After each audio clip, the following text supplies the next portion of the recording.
And Jesus answered and said unto it, No man eat fruit of thee hereafter for ever. And Peter saith unto him, Master, behold, the fig tree which thou cursedst is withered away.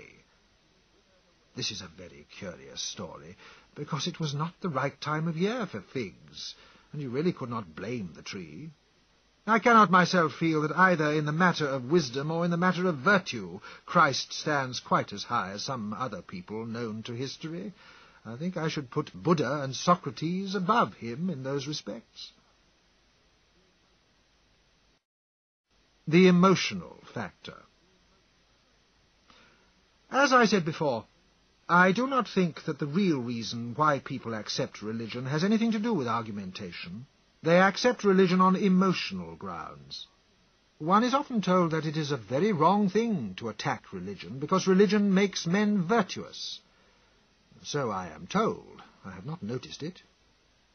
You know, of course, the parody of that argument in Samuel Butler's book, Erewhon Revisited. You will remember that in Erewhon there is a certain Higgs who arrives in a remote country, and after spending some time there, he escapes from that country in a balloon. 20 years later he comes back to that country and finds a new religion in which he is worshipped under the name of the Sun Child, and it is said that he ascended into heaven. He finds that the Feast of the Ascension is about to be celebrated, and he hears Professors Hankey and Pankey say to each other that they never set eyes on the man Higgs, and they hope they never will. But they are the high priests of the religion of the Sun Child. He is very indignant. He comes up to them and he says, I'm going to expose all this humbug and tell the people of Erewhon that it was only I, the man Higgs, and I went up in a balloon. He was told, You must not do that, because all the morals of this country are bound round this myth, and if they once know that you did not ascend into heaven, they will all become wicked. And so he is persuaded of that, and he goes quietly away. That is the idea, that we should all be wicked if we did not hold to the Christian religion. It seems to me that the people who have held to it have been for the most part extremely wicked. You find this curious fact, that the more intense has been the religion of any period, and the more profound has been the dogmatic belief, the greater has been the cruelty, and the worse has been the state of affairs. In the so-called ages of faith, when men really did believe the Christian religion in all its completeness, there was the Inquisition with its tortures. There were millions of unfortunate women burned as witches, and there was every kind of cruelty practiced upon all sorts of people in the name of religion. You find, as you look around the world, that every single bit of progress in humane feeling, every improvement in the criminal law, every step toward the diminution of war, every step toward better treatment of the coloured races, or every mitigation of slavery, every moral progress that there has been in the world, has been consistently opposed by the organized churches of the world. I say quite deliberately that the Christian religion, as organized in its churches, has been and still is the principal enemy of moral progress in the world. How the churches have retarded progress. You may think that I am going too far when I say that that is still so. I do not think that I am. Take one fact. You will bear with me if I mention it. It is not a pleasant fact. But the churches compel one to mention facts that are not pleasant. Supposing that in this world that we live in today, an inexperienced girl is married to a syphilitic man.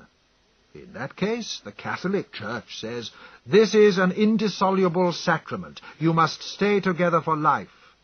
And no steps of any sort must be taken by that woman to prevent herself from giving birth to syphilitic children.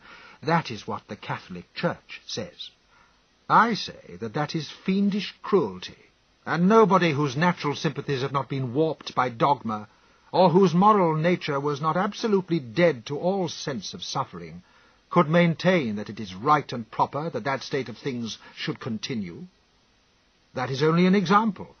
There are a great many ways in which at the present moment the Church, by its insistence upon what it chooses to call morality, inflicts upon all sorts of people undeserved and unnecessary suffering.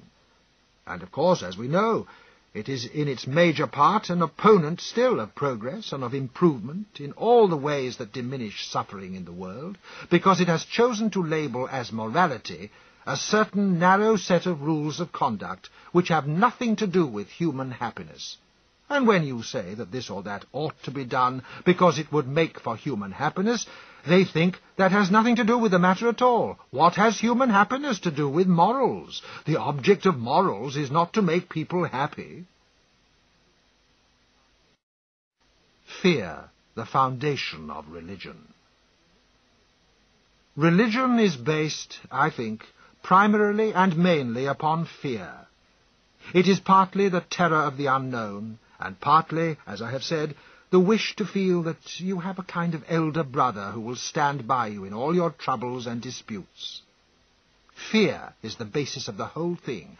Fear of the mysterious, fear of defeat, fear of death. Fear is the parent of cruelty, and therefore it is no wonder if cruelty and religion have gone hand in hand. It is because fear is at the basis of those two things.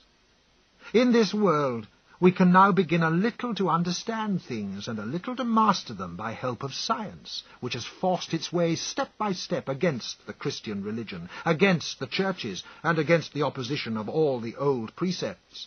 Science can help us to get over this craven fear in which mankind has lived for so many generations. Science can teach us, and I think our own hearts can teach us, no longer to look around for imaginary supports, no longer to invent allies in the sky, but rather to look to our own efforts here below to make this world a fit place to live in, instead of the sort of place that the churches in all these centuries have made it. What we must do.